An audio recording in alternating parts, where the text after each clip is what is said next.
with the beginnings of the Perracide project, because when the solo release was announced, it was revealed that it was born of a frustration over the lack of activity. And there are two versions, because the press release talks about inactivity of your current bands at the time, and on the website it revealed that it was one particular project. So which one was it? It was actually both. The bands are Nomenon and Dreadful Fate, which I have been active with Nomenon for a very long time. Dreadful Fate since 2017. But for some reason, the other members of the bands are, their priorities are somewhere else, families and work or other stuff. So I got a little bit, both disappointed and concerned, because I really want to play drums, and I enjoy, having a lot of metal and music in my life. So I started to connect with other guys and other people, other musicians that I know of, and started talking about me doing this Perracide thing on my own, so to speak. And if you reverse a little bit more or rewind, there was this 5 drum tracks that I recorded a couple of years ago. Actually, I think it was close to 2.5 years ago. I recorded only drums that I have arranged and recorded with my friend Pontus in Fagersta in Sweden at Studio Cave. 5 tracks, only drums, arranged and ready to go to start, being guitar riffs written for it, and vocals and bass and everything, leads, solos. But the guy I was supposed to do this with from the UK, he's also involved in so many projects and bands and etc.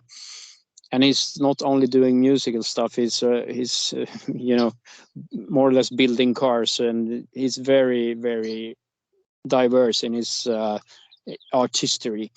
So, well, when that also, took way too much time, I started sending around those tracks to other people, other musicians that I know of, also from my bands of Nomenon and Artillery, and a guy in Stockholm, Simon, from the band Valkyria. And when these guys, they returned my drum tracks with guitar riffs and everything written on them. Within 48 hours, I had complete songs. Complete in that sense that the riffs were there, the leads were there, and the solos were there. So it was just bass and vocals that had to be done, So when it was such a quick thing when it finally happened, and I was so amazed with the result. So I thought instantly that this is perfect. This is what I needed to kickstart the project, the Perracide thing, So that's the 5 original tracks that are featured on the album. The rest are covers of bands that I have been involved with in the past, which you already know, of course. But the thing is that I also wanted to include as many members as I could from this cover, the covers that I made with Benediction, Destroyer, Interment, and Niflheim. I wanted to include as many members at the same time as I was involved with these bands, and from that period of time, from 95, 2004 with Niflheim, and 2011 with Benediction up to 13, and Interment. The thing with Interment is that I didn't actually want. It was too easy to get Johan on board to do the guitars and vocals for that song. torn from the grave. So I just thought it would be a surprise for him if I did it together with Simon, guitars and vocals, and Alan, who is doing the bass, because both of them are now in interment today. So Johan didn't actually knew anything about that I included in interment song until he finally saw the CD, which I think is cool. So he was so blown away by the surprise, and he couldn't even imagine that I did it behind his back, so to speak. But it was all good. It was very positive vibes, so it's all good. And how important the interment was in your career, and why you chose specifically "Torn from the Grave" track? That song is my absolute favorite track by the band, and I helped them 2010 and on a European tour, and also some festivals in 2011. So, and the whole band is very, very good friends of mine.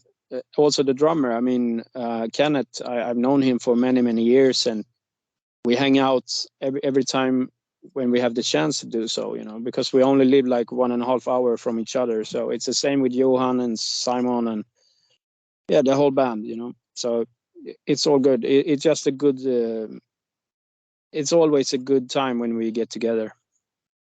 And with your solo track, did you have any idea in your head what it might sound like? Because you only have like drum tracks, but when you send it to your friends, did you know how it would sound like at the end? That it may sound like this song or this song or this album?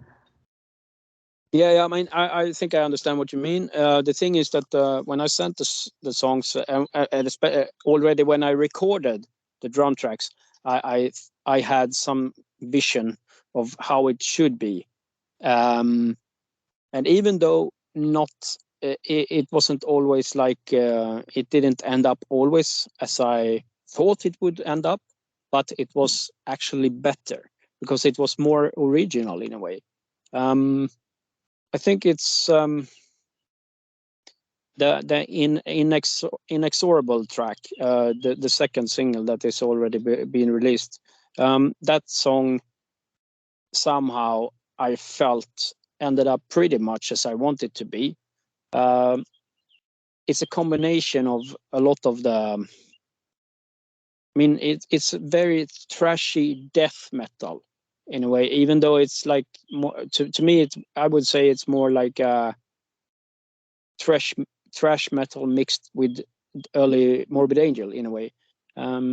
So yeah, that's the kind of vision I had, and that's also the track that was as close to my inner vision when I recorded the song, that ended up all pretty close to what I thought. The other songs was a little bit different, but as I said, they turned out even better than I expected, so to speak. Yeah. And how about the text layer? What was the work on the lyrics like? So was it your work? Was it the guests' work, or maybe they worked based on your ideas? Well, it's all the five songs. It's only one lyrics, and that's for the first single, Horripilation, that was written by Gord Olson and Jenny Kabler, and they're actually living together in Canada, in Vancouver, and that was the only lyrics that someone else wrote. The other lyrics was written by me. Even though I asked both Jörgen Sandström of the track that sings on the track The Decisive Slaughter, and also Mark Reve, I asked him on the track Inexorable if they wanted to write the lyrics and get credit for it, of course. But they both said, no, it's better if you had some lyrics, and let's stick with that, So yeah, it was easygoing people, and also they are both good friends of mine, especially Jörgen, that I've known since more or less 90, so it's close to 35 years almost. And with the release of the second single, Inexorable, you said that some people will always tell you that you're lazy to take a step back instead of taking a step forward. So during your long career, have you encountered many people trying to drag you down? Well, I mean, it's especially people that doesn't really know me. I mean, you think they know me, or you expect them to know me because they have been involved in your lives since for years or whatever, and then all of a sudden it's like they turn their backs on you. It's like they actually they turned their back on me, it felt like, but just by saying why don't you take that opportunity, and why are you so lazy, and why don't you do that, and why don't you do this, you know, it's like, because I'm always doing something. I'm always, you know, I wish I had like 3 lives in me or whatever, but I can only manage to do as much as I do with myself and for one person, you know.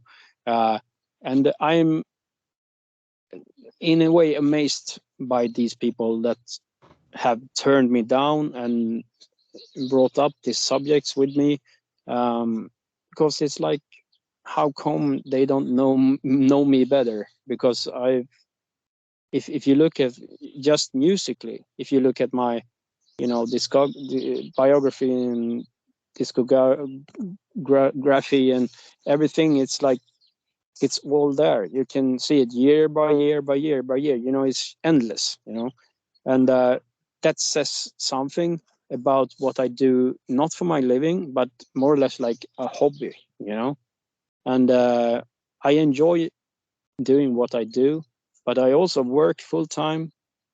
I've been doing that for years now, and but and on the contrary, or on the second side of things, I've also been going through 2 kidney transplants, you know, in 2003 and 2020. So it's not like I have had this like easy peasy life, so to speak, either. There's always something that it's been health issues, it's been troubles along the way, with other things of life, but it's the music has always like continued, and it's never ending for me. So I would say that I will just continue doing what I do, and it feels good to me. It's just sad that some people find the entertainment in, I don't know, turning down people, or, you know, pushing them down, trying to make them small. But I can't say that I don't really get affected by it anymore. I used to, but I don't now, because it feels like I'm steady on the ground, and it's good, you know. And did your health problems influence the creation of Perracide? Did it make you want to create something on your own with your name on it? Well, yeah, I mean, when, you know, all these pieces that we have been talking about, how the songs got together, and the covers and all that, it just fine, you know, step by step, everything. Also, if you look at this design of the CD and LP, it's like everything is there, all the information you need, um, all the pictures you need as well. Even though I guess you haven't seen the final product yet. No, I had the whole CD in the digital form, but I Yeah, don't have yet the whole CD. yeah, yeah. And I mean, no, I'm very pleased with it all, and I think that all the people are that has been involved in this. It's close to 30 uh, different musicians involved in this, so it's quite a project for me to put this one together. And if it wasn't for the guy I was talking about earlier from Canada, Gord Olson, he puts all the music files together. He mixed and he mastered the album. He's been doing a tremendous work with it all, and just even though it took him, I don't know, maybe like 2 months or whatever to do it. He just never got tired of it, really. He just felt like he wanted to push himself even harder to make it happen. And I mean, of course he got paid for it, but to me, he was underpaid. But at least he said, I'm not doing this for the money. I wanted to do it because it's a very interesting project, and that's the same kind of how you say it, like I would do the same for someone else if the interest is there, that's the main thing. And if you get a little bit paid for it, fine. But it's not the end of the world if you don't get rich just by doing it, because I've on the other hand, I've been turning down a lot of other inquiries and stuff that has been coming up over the years that I wasn't interested in doing. So I understand people if they turn down offers, and but to me it's important to, if you are interested in doing something, just do it, and don't let anybody stop you, because it's healing your heart and passion for the things that you're living for, to push yourself and do it, even if it takes time. I mean, Rome wasn't built in one day. And how did you manage to stay in shape despite your illness? Because being a drummer is a demanding job, especially physically. And well, poorly functioning kidneys are devastating the body. Many people think that when you have kidney problems, is that like, well, you cannot drink beer and it's all. But the kidney, well, devastates the whole body. You don't have. Yeah, I understand what you mean. It's the Well, to start with, right now, today, I have a better kidney function that I have had 20 years ago. So today I feel the more alive that I've been doing for a very, very long time. Even though, as I said, I had a kidney transplant in 2003, and that helped me to come back, so I could live a very normal life between 2003 up to 2017, for example. And then you could feel in the body that something was not 100% anymore. So it just went downhill a little bit, and I had to go to dialysis treatment for a while before I did the second transplant. And after the second transplant, it felt like, it took almost a year or something like that to stabilize everything in the body. But during all this time, even when I was on dialysis, I recorded drums. I did the Toxemia album, for example, and I recorded 2 songs for Kven, Swedish black death band. And I mean, even though I as I said earlier, sometimes you have to push yourself to make it happen. And I wasn't, I was struggling with my health, but still, I mean, you don't, if you record drums in a studio, I mean, maybe it's okay if you just record 2 songs a day. You don't have to record a full album in whatever 5 hours or something like that. Even though I actually did the Toxemia album, it took me, I think, 6 or 7 hours, the whole album. But I was pretty much well prepared for that one. So yeah, I mean, of course, it's a struggle if you have serious health issues. It will be a struggle, but if you really want to do it, then try to keep up, try to do it under the circumstances that you're able to do it. And why did you choose the title for the album, Underdog? Well, that's because I've always felt like an underdog. I mean, I've been involved in quite a few bands by now, and some of them are, I would say a little bit known or something like that, or at least legendary.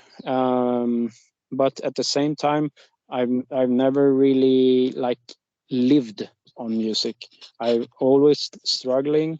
I always more or less being an underground musician.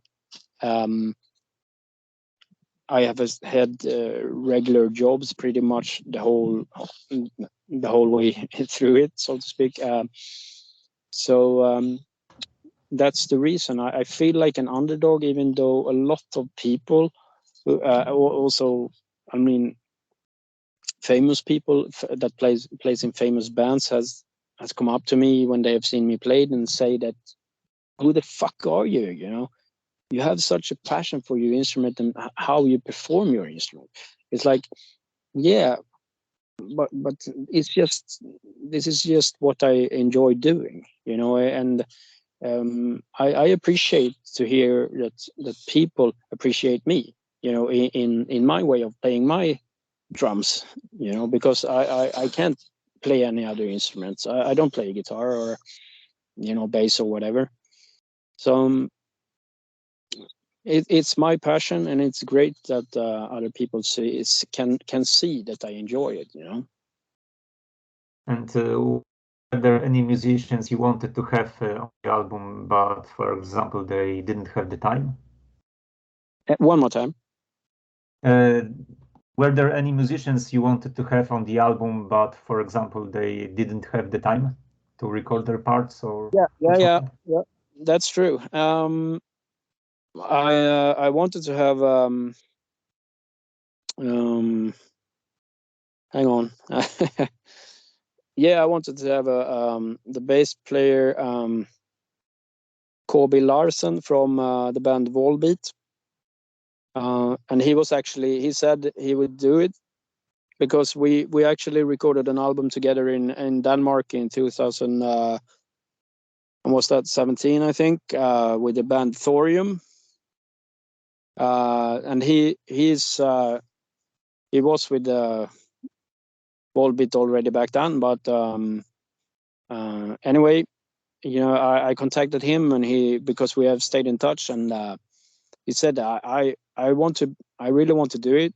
And then when it was time to do it, he was actually on tour with Volbeat, but he was still trying to sort out somehow that he could record his the bass line for the songs, but he couldn't manage to find the time to do it in the end.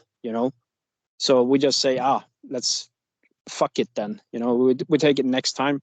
And so I'm pretty sure we'll do something in the future, but it's not the end of the world, because I mean, he's a very, very fine bass player, and I really like his way of doing it.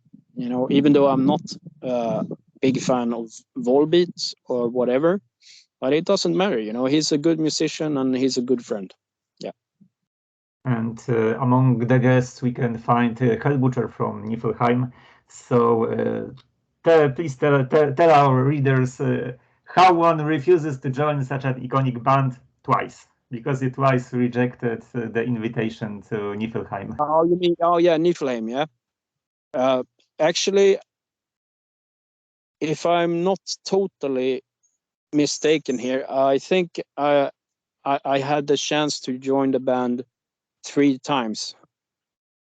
But in 2004, that was the time when I rehearsed with them, and when we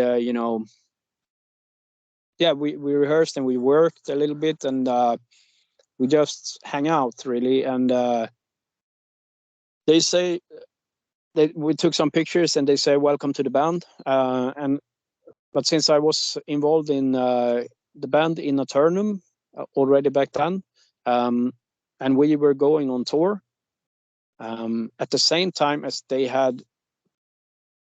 I think it was a show with Root in Stockholm, and I couldn't be at 2 times at the same time. So they just say, "Is it okay if we do it with another drummer?" And I said, "Of course, no worries at all, you know." And then when I got back home after the tour, and I contacted them, and they said, "We'll continue with that Stockholmian guy," which turned out to be the guy Peter from old Unanimated and Merciless.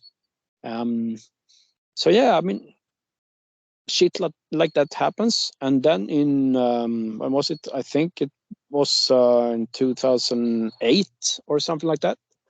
We were in touch a little bit at that point, and there were some talks about me drumming for them again. And in 2012, I believe that was the last time, when they finally changed the whole lineup. And they said, "Well, you know, Perra, that the next time when we change the lineup, it's gonna be a steady lineup, because now we will push ourselves, and we want to do it like on a huger or a bigger scale, which they actually did for a while." So I mean, I don't blame them, but I told them that, hey, I'm very busy with Destroyer 666, and I can't be in 2 bands that are equally, you know, busy, so to speak, because it would be too much for me. And they were like, okay, yeah, fuck it, you know. So that's what's happened. I was already in Destroyer, and to me, I was more or less like, what do you say? I was dedicated to be the one of the, you know, like a real member of the band Destroyer 666, and I didn't want to fuck that up. So that was the reason for not joining them after all, even though I was very close. And I told them, you should try out this drummer Eric Young. And they were like, we don't know them, we don't know him. And then after the first rehearsal, because they accepted finally to invite him for an audition, and on the first audition they rehearsed for 3 hours straight, and he knew all the songs. And I knew that, because I would never, like, you know, suggest someone to try that guy out if I didn't knew what was going on. So they were like, they called me up, Perra, what the fuck, this guy, he know everything, you know. Oh, thank you so much, you know. And I'm like, yeah, I told you, you know. And it was from there, it felt really good that I could, you know, when I couldn't do it myself, I at least, you know, gave the opportunity to someone else, and he managed to do it. So he was doing a lot of shows with them. I think it was between 2012 up to maybe 15, 16, something like that. And they released that mini LP, Satanatas, as well, with him on drums. So yeah, it's good. And do you know what the situation with Niflheim is now? Because I've seen that they were into a hiatus, and well, they aren't known for talking to the medias and doing interviews. Yeah, I mean, they are in a way on ice, so to speak. They haven't officially split up. They just can't communicate on a good level. So it doesn't work, and it's especially between the twin brothers, Pelle and Eric. And yeah, we'll see what happens. But they both, you know, have their own bands right now, so I think they will spend a lot of time and energy on that. And I don't think I can't see them come back soon, you know. Even though the record that they recorded already, what was it, like 3-4 years ago, it's completed, but they are fighting over the mix, and that's about it, you know. Maybe when they will come back together, there will be a fourth occasion for you to join Niflheim. Nah. Well, I would never say never, but I don't think so, because I'm pretty sure they have numerous drummers that are interested. So yeah, we'll see. You know, if that day comes, we'll take it there and then. And with Destroyer 666, in one of the old interviews, you stated that the tour with this band was the best tour you have ever played. And do you still claim that? 2010. Yeah. Well, Yeah. that was in 2010. Yeah. Yeah. Well, it was a very interesting tour indeed for me, because it was the first time I don't know, we played at least in front of a lot of fucking rabid, audiences in America and Canada. So yeah, it was so much happening all the time. It was a lot of stuff that I had to take in, that I haven't been, I haven't seen or been witnessing anything of it like in the past. So yeah, it was pretty much a learning episode, or learning curve for me to be on that tour, and a lot of things that I could relate to today, as in how you run a band and how you want to run a band, things that you would never do and things that you need to do. So it was a learning experience for me, but in a to me it was very, very positive. And how do you recall your touring with Benediction? Because it's also interesting story, because first you supported this band on the European tour, and then you landed behind the drum kit on this band. Yeah, I mean, it was with Nominon, both in 2004 and 2008. We did European tours with Benediction. We were supposed to support them in the States as well. In I think it was 2009, I think it was, but it, or whatever, 2008, 2009. But it never come through. There was some problems with some visa issues, and it never happened. And then when I was playing with the Interment on one of the festivals down in Czech Republic, Obscene Extreme, Benediction were playing, but they were playing the day before Interment, so I thought that they had already left the place, But it turned out that the guitar players had were staying over the whole festival. So when it was our time to play with the Interment, Das, the guitar player, just showed up and was standing next to me on stage, beside the drum kit, and watching me play with the Interment. And I'm like, dude, what the fuck are you doing? But he was like, oh, cheers, buddy. Oh. And I'm like, okay, whatever. Since we are old mates, it's fine. You can stand there and watch me. It's no problem. But anyway, after the show, when I was walking off stage, and he's like grabbing me, like, oh, you have to talk to Frank. We might have some business to discuss. And I'm like, okay.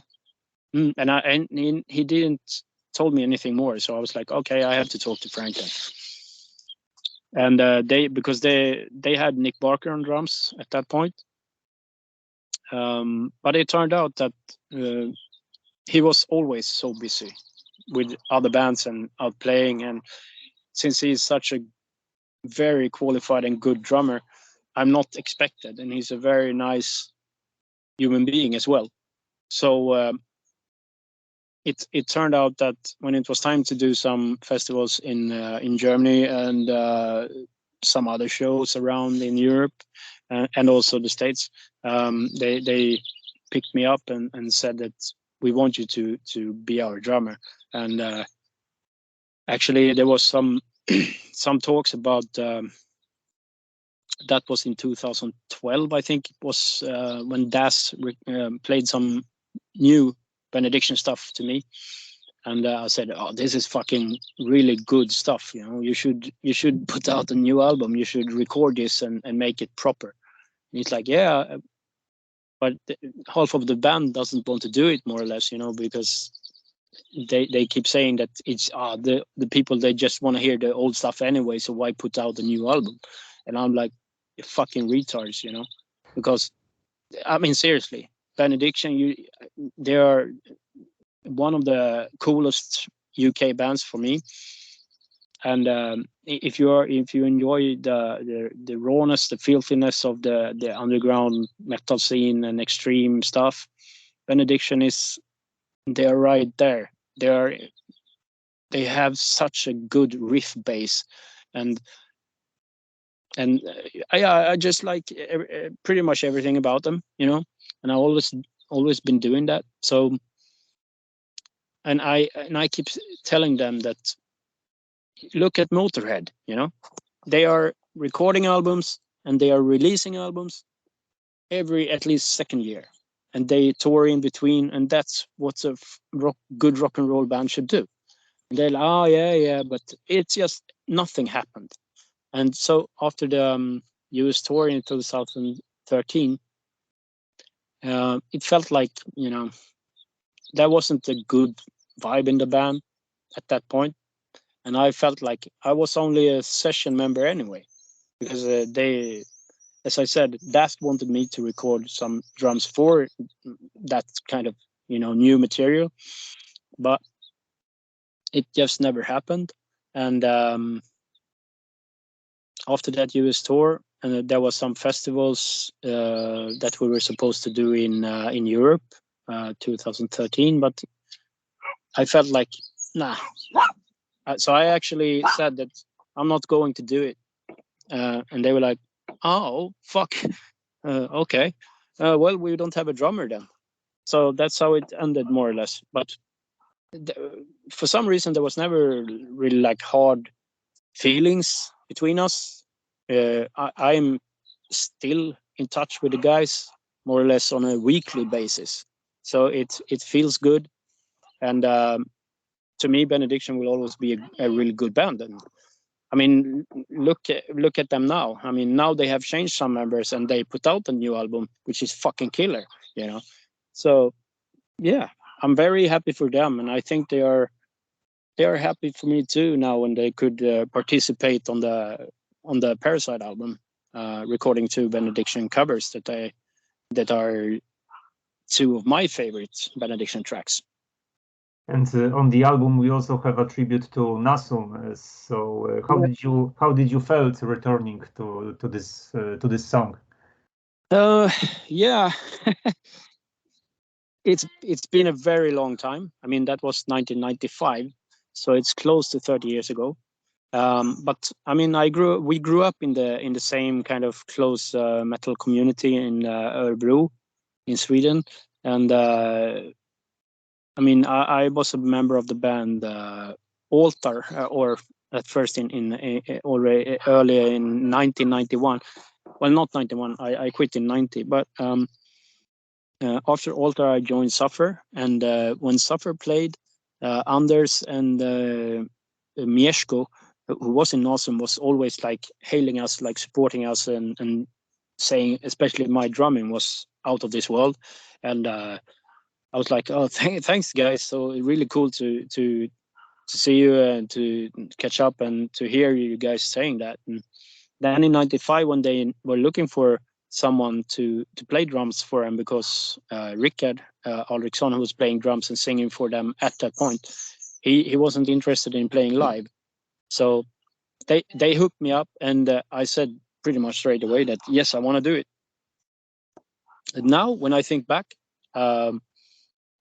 I was in it was a very weird period of my life, but somehow we still managed to play the 2 shows, and I would say now when I look back that I was a little bit under rehearsed, and the whole band were a little bit under rehearsed, but anyway, we did the shows, and it was cool experience. And we stayed in touch a little bit, but pretty much like 96 and on, we just lost contact, and there was no more. And I moved to Stockholm as well, so the Nasum thing really kind of, it was gone by the wind, or gone in the wind. And now when I had the chance to pay tribute to Mieszko, who died in the tsunami in 2004, I mean, that's also like 20 years ago, and it was a big loss for the Swedish metal community, because Mieszko had so much more to offer, and it felt really good to have Anders recording both guitar, bass, and then Rickard, that I mentioned, was the old drummer, and he was doing the vocals at the time, but he hadn't been singing that growling stuff since then, so he had to like warm up his voice quite a bit to record this. But I think he managed just superb, like very good vocals, very fitting vocals. And Anders and myself, we haven't, I think I met him on the Sweden Rock in 2005, but that was the last time. I haven't seen him since then. So yeah, it just felt good to be able to record these Nasum tracks, and to do it properly this time, because both these songs were performed when I played in the band.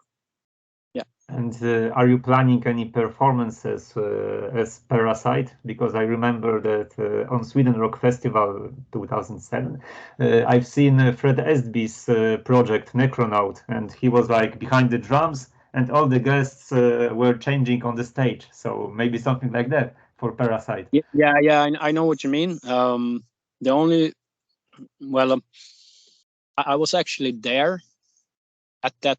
I wasn't at the show. I was, for some reason, they were playing on the warm-up day, and we only had like a 3-day pass, and that the opening day wasn't included. But I saw them at the Café 44 or 44 in Stockholm a couple of months earlier, before Sweden Rock. So and there was shitloads of guys involved. Yeah, you're right. But they were all, I think they were all Swedish, as far as I remember. It was like a death metal elite. But I'm not sure. I have been talking to some guys about putting together a live band, and some of the guys are involved in a coming promotional video that is just been recorded a couple of weeks ago, and I think it's already edited and done actually today. So as far as I know, it will be released together with the third single, and now in early June. And Perracide is not your only project, because you're extremely busy musicians. And this year, for example, saw the release of the debut album by Ursten. So it's a raw, old school black metal. So how did you ended up on this release? Well, I've known the main man behind the project. I call him Teban. He's actually, I think he is like 57 years old, and I've known him since probably 89 or 90, and he's I mean, he's a character. Is that's the only way to explain the guy. He's an old punk. He's very much a punk guy, but with a metal attitude in a way. So I straight away when he sent some demo tracks of the project, I just said I'm interested, because first of all you are doing it, and you're one really cool guy, and Pontus, once again at Studio Cave. I went there in Fagersta, recorded the drums, and it was done in no time really. Felt like everything was done in 1 or 2 days or whatever, and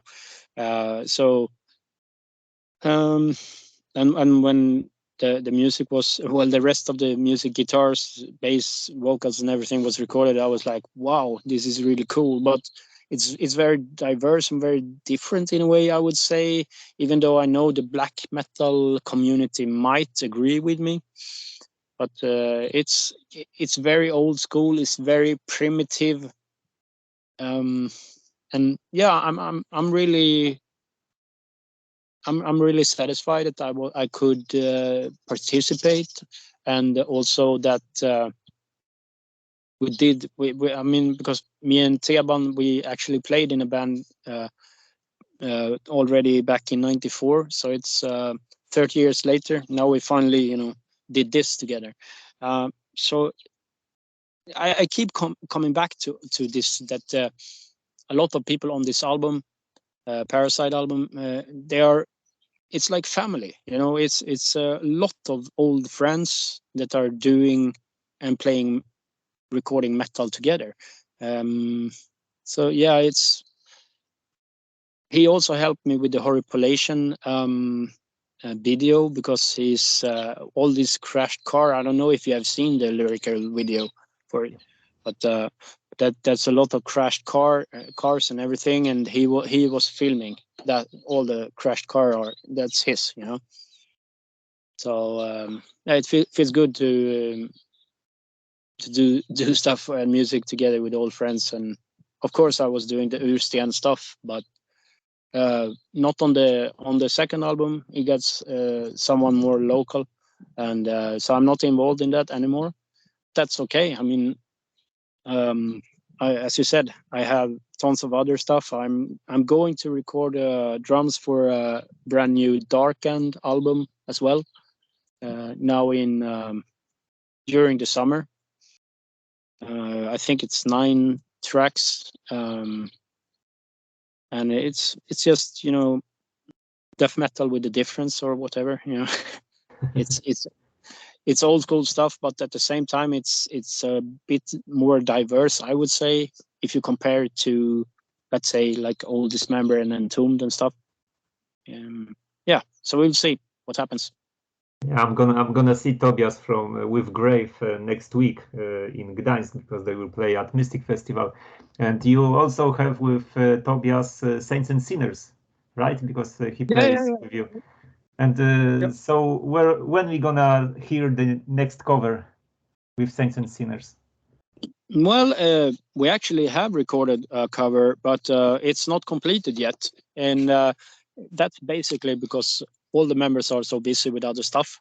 I mean, both Tobias and Sebastian are playing with Necrophobic these days, and Erika, the vocalist, she's doing tons of stuff, and she's even doing this like YouTube TV channel, Decibel TV, which is in Swedish, and new programs, new episodes every, I don't know, at least once a month or something like that. Plus a lot of other music projects. So yeah, I mean, we said it from the beginning that Saints and Sinners we will do it when we have the time and we feel like it, and it shouldn't be like any pressure on it. So it's definitely a project, so to speak. It's not like we are talking about doing it, taking it to the stage, or whatever, taking it to the next level. Just do it for fun, really, when we have the time. And any more interesting projects on the horizon with you, or albums? Well, I've already started to planning for the next Perracide album, to be honest, but I haven't recorded anything at all. if everything goes by plan, I maybe record some drum stuff later in the autumn or something like that. Yeah. Okay, so that's all that I have prepared. So thank you for your time. It's been a long but interesting conversation. So thank you very much, and take care. Thank you so much, very much. Have a good one. All right, cheers, brother. Thanks. Cheers. Bye.